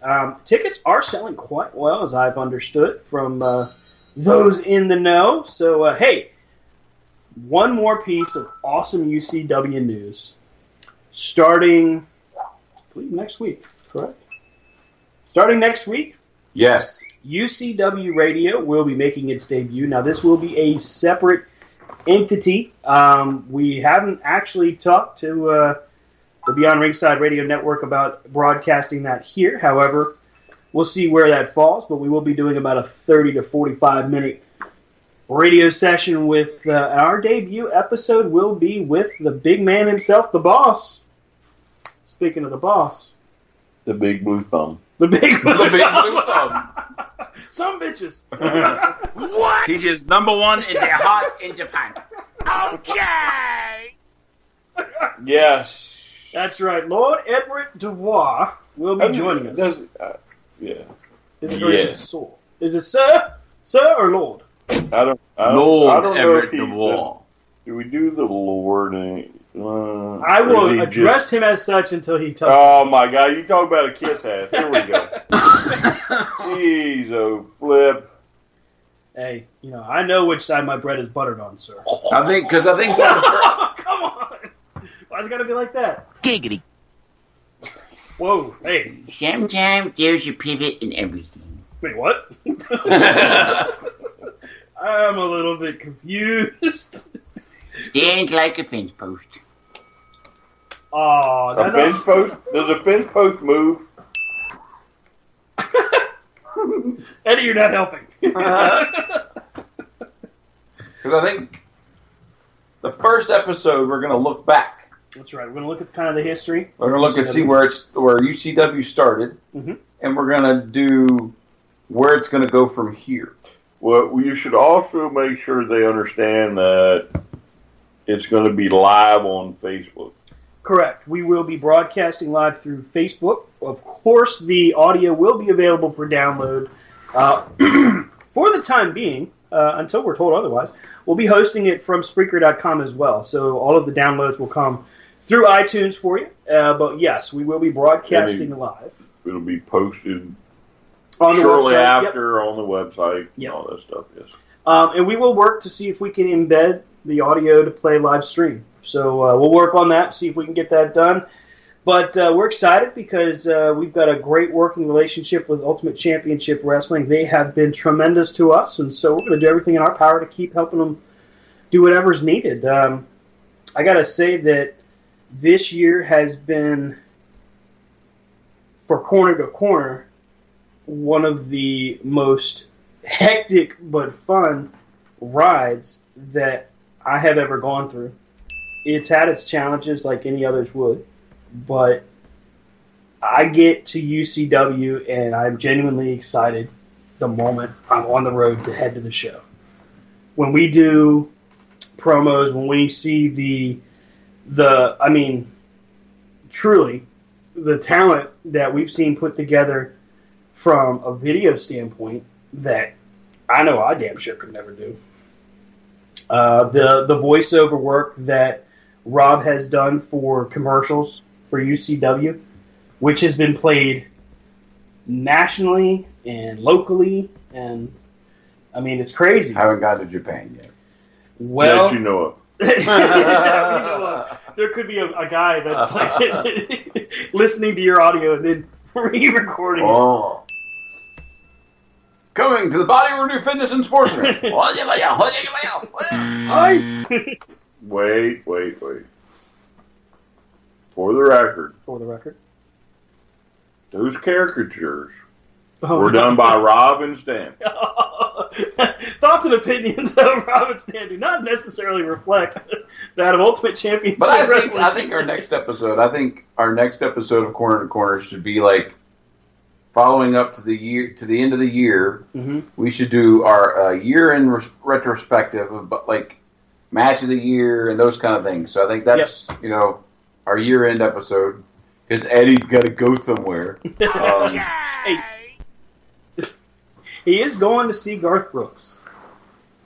Can't begrudge him that. That's a pretty cool concert. Yes, I can because I'm not going. All right, fair enough. There will not be one the Christmas weekend. No, we will not be having a live episode on Christmas weekend. We love you all, but no. What about New Year's? We may pre-record the New Year's Eve one. I don't know what we will have going on. But we will, of course, keep you posted through Facebook, through Twitter, through the website. Of course, you can catch up to us on all types of social media. But before we head to, what does Eddie call it, the Radio Ranch? Ding, ding, ding, ding, ding. Final thoughts headed in towards Clash of Champions or whatever you guys got before we put a nice little bow on it. Brian? I got nothing. He got nothing. It's probably because I said WWE something. It's fair. It's okay. All right, Rob. Final thoughts as we head to Clash. That sandwich gonna suck. Okay, short and sweet. To the point. Aren't you glad I said we got nothing? Yeah, right. That is me challenging the wrestling world to step up and make it something. No, it's not. Speak your mind at the WWE. Well, they steal my ideas all the time anyway. So Yeah, buddy. Go ahead. I agreed. I think with what we've seen as far as build up for Clash of Champions or the lack thereof, it's going to be interesting to see how they respond. Because I think we're not alone in the commentary that there's not been really a build up for this pay per view, and outside of Charlotte and Natalya and AJ and Jinder. No, I take that back. Outside of Charlotte and Natalya and maybe the triple threat U.S. title match, I'm not really sure I've got a vested interest in this card. I want to see AJ win, of course, against Jinder, but I have a sneaky suspicion that we're going to see that. I'm trying to word this carefully. A guy that I just truly don't believe in my heart is deserving of the spot. Come out and be champion again. I want to see AJ stay champ. Gentlemen, I have set the over-under for interference opportunities by the Singh brothers at 4. Wow. 4 interference opportunities? Yep, 4 interference runs by the Singh brothers, individually or collectively. So, do you take the over, do you take the under, or do you go for a push? Brian. I would say, Rob, 4 sounds about right. You're going for the push? Yeah, I think he's... Yeah. Rob? Over. You're going to go for the over. Stan? Just to be different, I'm going to say the under. they're going to attack AJ Styles before he even gets to the ring. And they're going to have one of those whole things where they get to beat him up before the match even starts. I'm not saying they win. I'm just saying. I could see them doing that. Like, something happens where they get banned from ringside. Maybe that's what happens. Mm-hmm. Like, they beat him up at the aisle. And then maybe they run in a second time. But I don't think that it gets past maybe 2. Either way, it's going to suck. Yeah. I still got a lot of questions as to why you wouldn't put the Riot Squad actually in a match instead of in the lumberjack crap. All right. So real quick, Because we're going to have Carmella cash in on the case this weekend. That's a good point. What's that? So it took me forever and a day to remember, but I find it truly amazing sometimes how those that, you know, say they're in the know and have these newsletters and podcasts sometimes just act so foolish. And I'm talking about the promo for the new NXT superstar who just happens to have spades in the name. It reminds me a lot of Shannon Baszler. Mm-hmm. And everybody's like, oh, this is such a big mystery. We don't know who this person is. Pretty sure she's got the spades tattooed on her. Right. And I'm pretty sure isn't she put the spades up when she throws the signs up? Yes. Yes, she does. So there's, all right, guys, let's just not even comment on it if you're not going to be like, God, this is such a big mystery to me. I will say this. From the silhouette of the promo that I saw, it looked like a dude.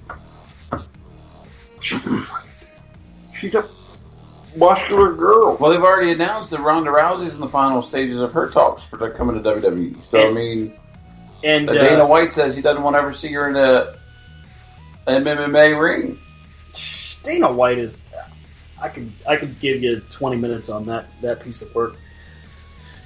So anyway, for all you fans of NXT, Baszler's on the way. Spoiler! Spoiler alert! Well, especially now there's room for it now that they've brought up the one in the Riot Squad. Yeah. I mean, it's a matter of time. I mean, I think it's this Wednesday. Oh, that Baszler shows up? Yeah, I think they're supposed to premiere like this Wednesday. Oh, yeah. Without going through spoilers, yeah, I think you might be. Spoiler nothing. It's in the promo. There's 2 spades. So there's that. Hey, we're headed into WWE week. Raw, SmackDown, NXT on Wednesday has Aleister Black. Aleister Black against Adam Cole on USA, and apparently this is a test run. See if NXT is. No, I think they've already signed them. So they are going from this week forward. Nice. Thursday's Tribute to the Troops. Friday, I don't know. Yeah. Friday in some markets will be Monday Night Raw. Yeah, right. In Espanol. I don't know. So that's going to do it for us here at... I'm sorry, Eddie. Did you have something, sir? See. A stapler? You have my stapler. What you got? It specifically said no salt on my margarita. If you realize I could burn this place down and not worry about it. I want my stapler. I specifically did not get paid. I'm missing my paycheck. Again. Alright, so that's going to do it for us here this week on Corner to Corner Wrestling Radio. Again, we will be back next Sunday through the Spreaker, and then we will be off on Christmas Eve. And we haven't really decided yet, schedule-wise, what we'll do on New Year's Eve, but we'll keep you posted. Rob, where can I catch up to you on the social media stuff? On MySpace, they can find me at... oh, no. Rob Hefner on Facebook, Rob Hefner C2C on the Twitter, and RDHUWP on Instagram. All right, and Brian, we got to do this dance. It's up to you. I mean, you always try to do the dance, but in the end, you end up doing the duty. STRCP. Do the duty. It is 21. I will have to say though, this is Star Wars week, so get ready. Spoilers will get you unfollowed, blocked, and reported. I agree with that notion. Spoilers will get your butt kicked if I find you. Yeah, that would really tick me off too. But yeah, STRCP21 on Twitter for Brian. Keep that Brian Taylor on Facebook. The show. What's my Twitter name? Oh, well, that's easy to say, sir. It's Professor. He's a professor of the dickweed. That's such a good name. It's not the professor of. Yeah, oh, my bad. I'm sorry. If I ever make my managerial debut, I think that's the name. I'll be Professor Dickweed. I don't know if I'd be allowed to say that on TV for you. There's Professor Dickweed. Oh.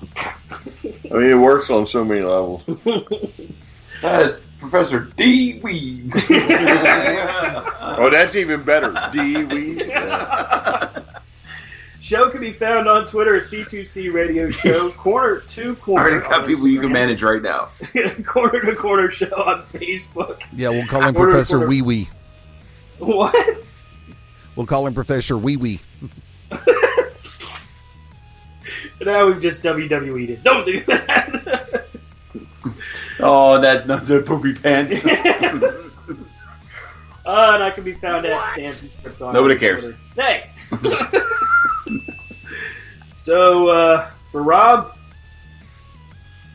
Unfortunately, WWE is this week, but you can look forward to that. It actually is Star Wars week, so you can have something to look forward to instead of the autopilot before pay-per-view programming you're going to have until Wednesday when NXT comes on.